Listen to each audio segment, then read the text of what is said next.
सरल होना इतना आसान नहीं है।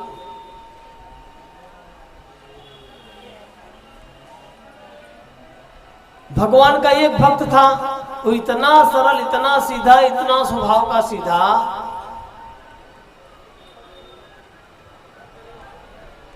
माता पिता के यहाँ 4 बेटे हुए, 4 बेटों में जो बड़ा था बड़ा सरल स्वभाव का था, बहुत सीधा था। वो हमेशा भगवान के धुन में रहता था और न कोई काम करता था, न कोई धाम, सिर्फ खा पी करके एकदम मोटा तगड़ा बना था। माता पिता ने बोले स्कूल में डाल देते हैं, पढ़ने जाएगा विद्यालय में, कुछ पढ़ लिख करके ज्ञान हो जाएगा। गुरुजी पढ़ाए कुछ और पढ़े वो कुछ, जो गुरुजी पढ़ाए उसका उल्टा वो कहे। गुरुजी बोले लेके जाए इसको, ये पढ़ेगा उड़ेगा नहीं, इसको अपने काम धंधा में लगाओ। तो जब तक था अपना खाया पिया। जब माता पिता नहीं रहते हैं ना, तो भाइयों ऐसे बैठा के नहीं खिला सकते हैं। भाई लोगों ने कहा काम करो जाकर के खेत में, तब कहीं जाकर के भोजन मिलेगा, और नहीं कर पाओ तो जाओ घर से बाहर निकल जाओ। भाइयों ने घर से बाहर निकाल दिया, बोले न काम करने लायक है, न कुछ करने लायक है, सिर्फ बैठे भेजे, उनको कौन खिलाए। जब बाहर चले जाएंगे ना, जब करेंगे खाएंगे तब पता चलेगा। ऐसे करके निकाल दिए। अब वो कुछ बोले नहीं, वो भक्त जो था कभी कुछ बोला नहीं, घर से बाहर निकल गया। ऐसे जंगल में आए, जंगल में थोड़ी दूर में देखा एक बहुत बड़ा आश्रम दिखाई पड़ा। आश्रम में देखा बड़े मोटे तगड़े एक से एक पंडित निकल रहे, कभी इधर कभी उधर, कभी कई पंडितों का देखा। बोले यहाँ तो लगता है कि सब खाने पीने वाले लोग हैं। आश्रम में जाकर के बड़े गुरुजी से मिला, गुरुजी को प्रणाम किया। बोले प्रभु जी क्या मैं यहाँ रह सकता हूँ? बोले आश्रम तो सबके लिए बनाया जाता है, कोई भी आकर के रह सकता है। बोले महाराज हमको कुछ आता जाता नहीं। बोले काम कुछ नहीं करना है, सिर्फ भगवान का नाम लेना है। इतना तो बोले हाँ इतना तो हो जाएगा मुझसे। बोले सिर्फ भगवान का नाम लेना है। आश्रम में भगवान का नाम, मंदिरों में भगवान का नाम लिया जाता है, भगवान की सेवा की जाती है, बाकी कुछ यहाँ काम दाम नहीं है कोई। भक्त ने बोला हमको भोजन मिलेगा ना बराबर? बोले अरे यहाँ तो भंडारे का नाम, इतना भंडारा लोग आकर के खा के जाते हैं, आप जितना खाना उतना खा सकते हो। बोले तब तो यहाँ मैं रह सकता हूँ। और आश्रम में रहने लगा, और खूब बढ़िया बढ़िया पकवान आश्रम में पंडित ब्राह्मण लोग को मिलता था, सब खाते पीते थे। ऐसे करते करते एक दिन एकादशी आ गई, और आश्रम में चूल्हा नहीं जला। और भक्त बेचारा जा करके देखे, इतना टाइम में तो कम से कम चाय पानी तो आ जाता था। अब देखा कि वहां कोई दिख नहीं रहा है, चूल्हा में अग्नि ही नहीं प्रकट है। बोला थोड़ा व्यस्त होंगे, बाद में बनाकर हो सकते दे। कुछ 1-2 घंटे बीता, फिर जाकर के देखता, फिर कोई किचन में नहीं है। जब उसको भूख बर्दाश्त नहीं हुआ तो गुरु जी के पास गया। बोले क्या बात है गुरु जी, आज पाकशाला में भोजन नहीं बन रहा है? बोले आपको पता नहीं आज एकादशी है? बोले एकादशी क्या होती है? बोले उस दिन लोग व्रत रहते हैं, हम लोग सब व्रत में रहते हैं, भगवान की उपासना करते हैं, और कल भगवान का जन्म भी है, और भगवान का एकादशी भी है। कल भगवान की कथा जो सुनेगा सारी मनोकामना एकादशी के प्रभाव से प्राप्त कर लेगा। मन में भगवान के प्रति भाव जागृत रहना चाहिए, और समय का विशेष ध्यान देना चाहिए। समय पे अगर बैठते हैं तो पूरी कथा सुनने को अच्छे से मिलेगी, और उसका अनुसरण जरूर होगा। तो भक्त जो है विचार किया, गुरु जी से कहा महाराज हमको भूख तो बर्दाश्त नहीं होगा, मैं अगर भोजन नहीं करूंगा तो मेरे तो प्राण निकल जाएंगे। गुरु जी ने कहा कोई बात नहीं, आश्रम में तो भोजन नहीं बनने वाला है, अगर आपको भूख बर्दाश्त नहीं है तो लो राशन लो, आटा पानी लो, जल्दी ले जाकर के अपने नदी के किनारे वहां बना लेना वृक्ष के नीचे। बेचारा कभी जीवन में बनाया नहीं, सोचा क्या करे भूखे, अच्छा तो कम से कम जो बने वही बना करके खाएं। गुरुजी ने शिष्यों को आदेश दिया 2-2 किलो आटा, 2 किलो चावल, 2 किलो दाल, सब जो भोजन बनाने में लगता है सब दे दो इसे। और वो ले करके नदी के किनारे गया। और गुरुजी जाते जाते कहा जब भोजन बनाना ना तो सबसे पहले भगवान को खिलाना, भोग जरूर लगाना, तब जाकर के भोजन करना। अब भोजन जाकर के बनाया किसी तरह, कभी बनाया तो नहीं था लेकिन वो बोले भाई भूख के आगे कुछ भी कर सकता है। अब बनाया उसके बाद याद आया गुरुजी ने कहा था भगवान को भोग लगा करके तब भोजन करना। और कभी देखा सुना नहीं था, बस ऐसे देखते थे वह सब लोग ऐसे भोग भगवान का आंख बंद करके लगाते थे। और आंख बंद करके क्या बोलते थे हमको क्या पता। तो उसने अपने मन में आंख बंद किया और अपने मन से भोग लगाने लगा, क्योंकि आता जाता तो कुछ था नहीं, एकदम सरल स्वभाव सीधा भाव था उसका। फिर गाने लगा कि मेरे राम आइए प्रभु राम आइए, मेरे भोजन का भोग लगाइए। मेरे राम आइए प्रभु राम आइए, मेरे भोजन का भोग लगाइए। प्रभु राम आइए श्री राम आइए, मेरे भोजन का भोग लगाइए।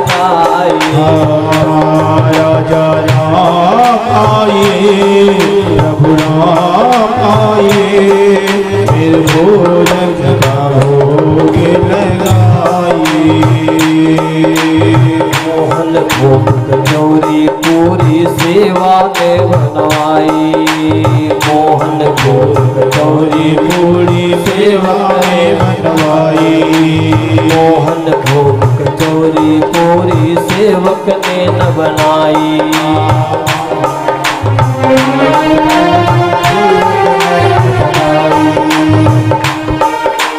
मांग मांग के हारा तन से मेवा और मिठाई, मांग मांग के तन से हारा मेवा और मिठाई।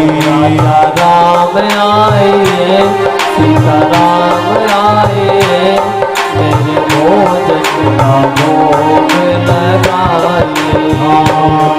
राजा राम आइए प्रभु राम आइए, मेरे भोजन का भोग लगाइए।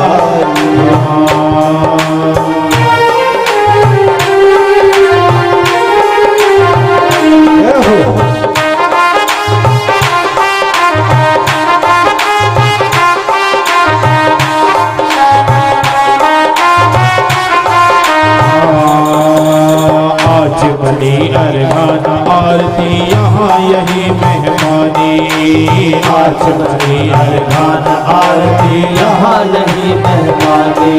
अरे आज बनी अरगान आरती यहाँ यही मेहमानी, आज बनी अरगान आरती यहाँ नहीं मेहमानी।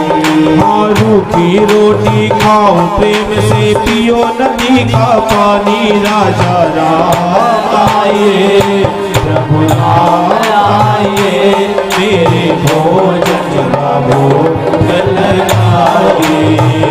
राजा राम आइए प्रभु राम आइए, मेरे भोजन का भोग लगाइए। भक्त बोला है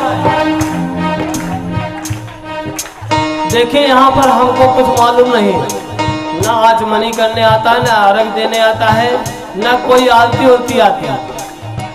इतना तो निश्चित है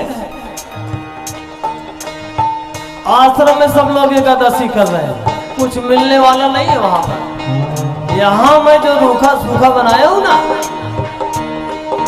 रूखी सूखी आप इसे खाइए और नदी का पानी पीजिए क्योंकि हमारे गुरु जी ने कहा है।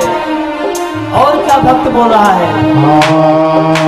भूल करोगे यदि तज लोगे भोजन रूपी सूखे। भूल करोगे यदि तज लोगे भोजन रूपी सूखे।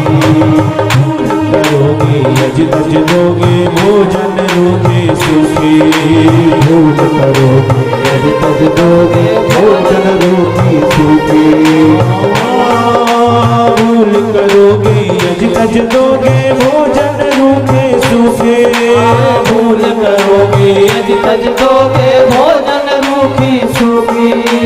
एकादशी है आज मंदिर में, एकादशी है आज मंदिर में, बैठे रहोगे भूखे। राजा राम आइए, राम आइए, मेरे भोजन का भोग लगाइए।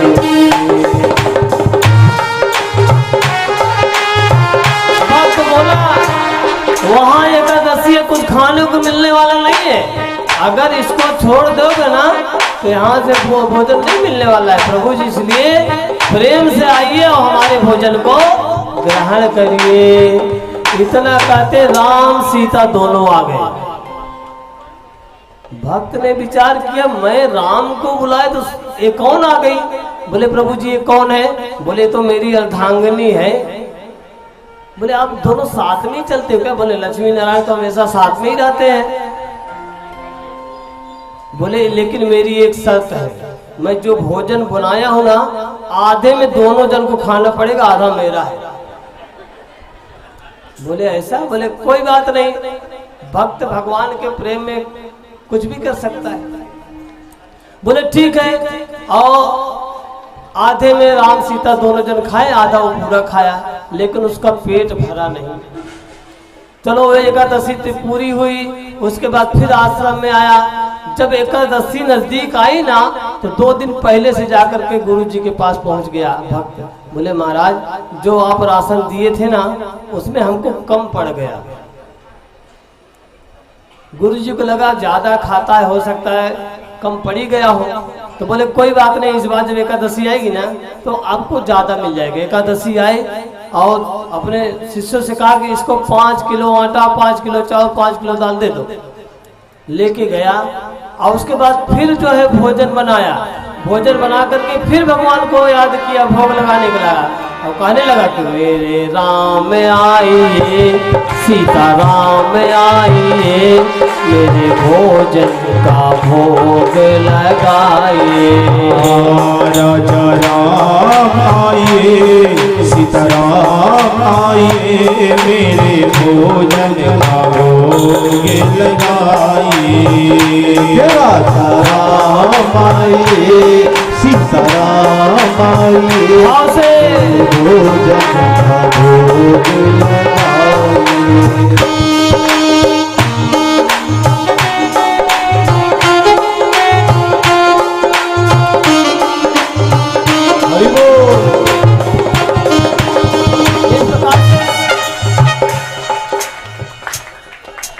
राम जी को बुलाए, सीता जी को बुलाए तो सीता जी लक्ष्मण को भी लेकर के साथ में आ गए राम जी। भक्त ने विचार किया मैं बुलाता एक को हूं तो आते 2 हैं, और मैं सीताराम दोनों को बुलाया तो ये तीसरा कौन आ गया? बोले ये कौन है तीसरा? बोले मेरा भाई लक्ष्मण है। बोले ऐसा चेहरे से तो लग नहीं रहा है, ये कहाँ कितना गोरो आप इतने सांवले? बोले नहीं नहीं मेरा भाई ही है। बोले अच्छा, लेकिन महाराज मेरी शर्त वही रहेगी, आधा मेरा आधे में आप सब। अब यहाँ बढ़ते जा रहे हैं खाने वाले। फिर एकादशी आई, फिर वो गुरु जी से कहा महाराज थोड़ी सी और बढ़ा दो। गुरु जी को शंका हो गई, भाई एक इंसान कितना भोजन कर सकता है? 2 किलो की जगह में 5-5 किलो करके दिया। हमको ऐसा लग रहा है आश्रम से ले जाकर के कहीं बेचता तो नहीं है। गुरु जी ने परीक्षा लेने के लिए बोले 10 किलो आटा, 10 किलो चावल, 10 किलो सब करके दे दो। अब ये सब ले करके नदी के किनारे गया ये विचार किया भक्त इस बार में नहीं बनाऊंगा, पहले बुला लेता हूँ, देखता हूँ कितने लोग आते हैं। उसने कहा कि प्रभु राम आइए, सीता राम आइए, लक्ष्मण साथ लाइए, मेरे भोजन का भोग लगाइए। आइए सीता राम आइए, लक्ष्मण साथ लाइए, मेरे भोजन का भोग लगाइए। आइए सीता राम आइए, लक्ष्मण साथ लाइए, मेरे भोजन का भोग लगाइए।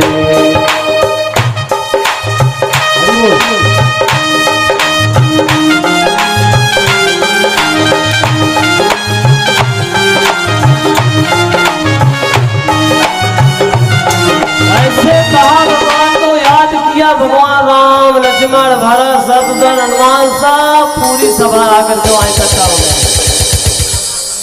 जब सब इकट्ठा हो गई भक्त तो हमको पता था ऐसे होने वाला है कुछ। भगवान ने पूछा भोजन, बोले का आप ही होशियार हो, हम नहीं है क्या? बोले प्रभु जी मोते अब नहीं बनत बनाए भोजन, आप ही बनाओ मोते अब नहीं बनत बनाए भोजन, आप ही बनाओ। आपने बहुत दिवस सग पाए, अपने बहुत दिवस सग पाए, अब नहीं बनाए भोजन, आप ही बनाओ।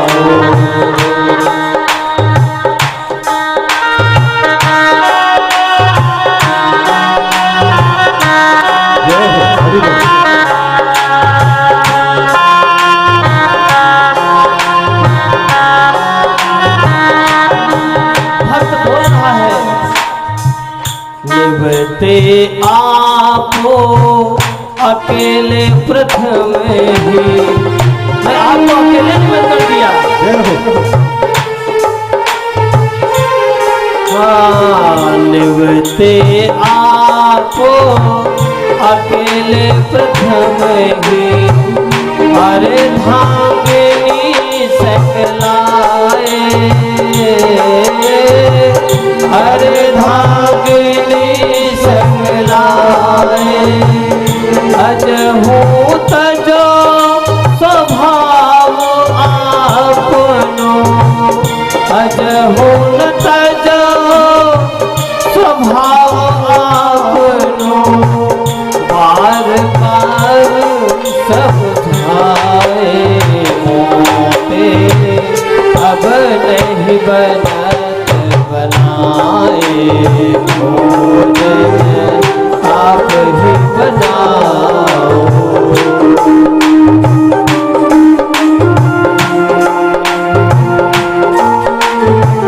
भक्त कह रहा है कि मैं एक को निमंत्रण दिया तो आप दो आए, दो को निमंत्रण दिए आप तीन आए, आप बार बार जो है हम इतने समझाते गए लेकिन आप समझे नहीं। और क्या कह रहा है, लाजिन लागी विनीत आले तुम, लाजिन लागी विनीत आपकी, लई परिवार सिधारे हो, लई परिवार सिधारे, नर नारी को कौन कहत है, नर नारी को कौन कहत है, एक बानर सकलाए, मोते अब नहीं बनत बनाए, भोजन आप ही बनाओ। वक्त कहा अरे नर नारी तो बात गई, तो बनरों साथ में लेकर के चले आए, आपको लाज नहीं आई? चलो अभी मैं कुछ बनाया नहीं, आप लोग बनाओ और स्वयं खाओ, लेकिन शर्त वही रहेगी, आधा मेरा आधे में सब। अब राम जी भक्त के प्यार में विवश सीता जी को इशारा किया, चलो रसोइया संभालो। सीता महारानी कभी दास दासियां भोजन बना के दे, कभी भोजन बनाए। अब सीता जी जब भोजन बनाने पाकशाला में गई तो राम जी ने कहा चलो आप लोग भी सहयोग करो भाई। लक्ष्मण भरत शत्रुघ्न सबसे कहा, और भरत जी को आदेश दिया आप भी चलो। कि भरत जी भंडार बनाने लगे, भरत जी भंडारे बनाने लगे, श्री भरत जी भंडारे बनाने लगे, श्री भरत जी भंडारे बनाने लगे, भरत जी भंडारे बनाने लगे, चुटके लकड़ी लगने लाने लगे, चुटके लकड़ी लगने लाने लगे, पूछे से पूछ से अंजनी चौका को, पूछते पूछ से अंजनी चौका को, और हाथों से पोता लगाने लगे, और हाथों से पोता लगाने लगे, श्री भरत जी भंडारे बनाने लगे, भरत जी भंडारे बनाने लगे, चित चूले इधर और उधर शत्रुघ्न, चित चूल है इधर और उधर शत्रुघ्न, भाजी अमनिया कराने लगे, भाजी अमनिया कराने लगे, श्री भरत जी भंडारे बनाने लगे, श्री भरत जी भंडारे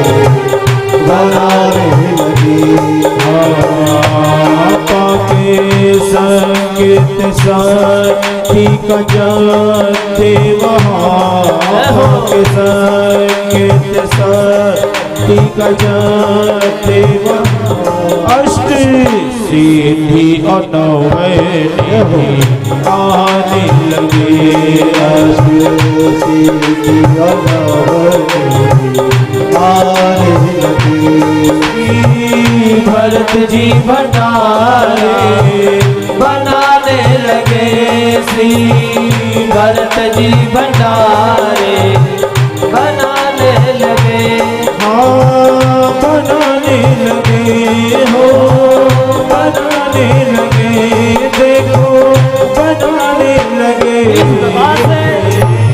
जब सीता जी पाकशाला में गई, हनुमान जी अपने पूछ से पोछा लगाने लगे, झाड़ू करने लगे, और उधर भरत जी भंडारा की तैयारी करने लगे, शत्रुघ्न जी साग भाजी काटने लगे, लखन लाल गए जंगल से लकड़ी नाले के लिए, और जब सीता जी रसोइया संभाली ना तो अष्ट सिद्ध नौ निधि सब वहाँ इकट्ठा हो गई, और ऐसा सुंदर व्यंजन बना, ऐसा सुंदर पूरे क्षेत्र में महकने लगा। इधर गुरु जी छुप करके पेड़ के पीछे से देख रहे हैं, इधर भक्त और भगवान राम जी और भक्त एक दूसरे से बातें कर रहे हैं। इधर सब लोग अपने अपने काम में लगे हैं। गुरुजी छुप करके देखे ये जो हमारा चेला है किससे बात कर रहा है, कोई दिखाई तो पड़ नहीं रहा है, वो अकेले में बड़बड़ रहा है, और जो मैं राशन दिया वो है कहाँ। और उसके बाद वो उससे गुरुजी से रहा नहीं गया, बोले कि किससे बात कर रहा है पता करना पड़ेगा। और गुरुजी आए, बोले तू चेला राम तू किससे बात कर रहा है। बोले अरे आपको नहीं दिख रहे, ये देखो भगवान राम जी बैठे हुए। बोले राम जी, बोले राम जी नहीं है, पूरा परिवार उनका यहाँ पर है। ये देखो लक्ष्मण जी वहाँ है, भरत जी वहाँ, हनुमान जी भी है देखो बैठे हुए, सब लोग देखो आपस में काम, माता जी भोजन बना रही हैं। बोले माता जी भोजन, लेकिन कोई दिखाई तो नहीं पड़ा। अब भक्त भगवान के पास आया, बोले राम जी से कहा, राम जी हमारे गुरु जी बोल रहे हैं कि तू अकेले बड़बड़ा रहा है, आप कोई नहीं दिखाई, आप हमारे गुरु जी को नहीं दिखाई पड़ रहे हो। भगवान बोले आपके जैसा सरल नहीं, गुरु जी बड़े ज्ञानी हैं, उनके जैसा संसार में कोई ज्ञानी नहीं है, बड़े योग्य पंडित जी हैं, लेकिन उनके अंदर में सरलता नहीं है, आप जैसे जो है सरल नहीं है। फिर भक्त दौड़ते दौड़ते गुरु जी के पास आए, बोले गुरु जी राम जी ने कहा कि आप सरल नहीं हो, ज्ञानी तो हो विद्वान तो हो लेकिन सरल नहीं हो। एक बात सुन करके गुरु जी की आंखों से आंसू आ गया, और गुरु जी भक्त के ही चेले के ही चरणों में जाकर के शरण वाली बोले अब तो मैं सरल हो गया, भगवान से बोल हमको दर्शन दे। और वो बोले अरे गुरु जी हमारे ऊपर आप पाप चढ़ाओगे, और ऐसा मत करो। आकर के राम जी से बोला राम जी जब तक आप हमारे गुरु जी को दर्शन नहीं दोगे तब तक मैं ये अन्न को खाऊंगा नहीं जो माँ ने बनाई। बोले भक्त के बस में होता है भगवान, इसलिए भक्त के कहने पर गुरुजी सब परिवार पूरे राम जी परिवार गुरुजी को दर्शन दिए और गुरुजी वहां पर धन्य हो गए। बोले जय हो भक्त और भगवान की, बोले भक्त और भगवान की जय। जय जय श्री राधे, जय जय श्री राधे, जय जय श्री राधे।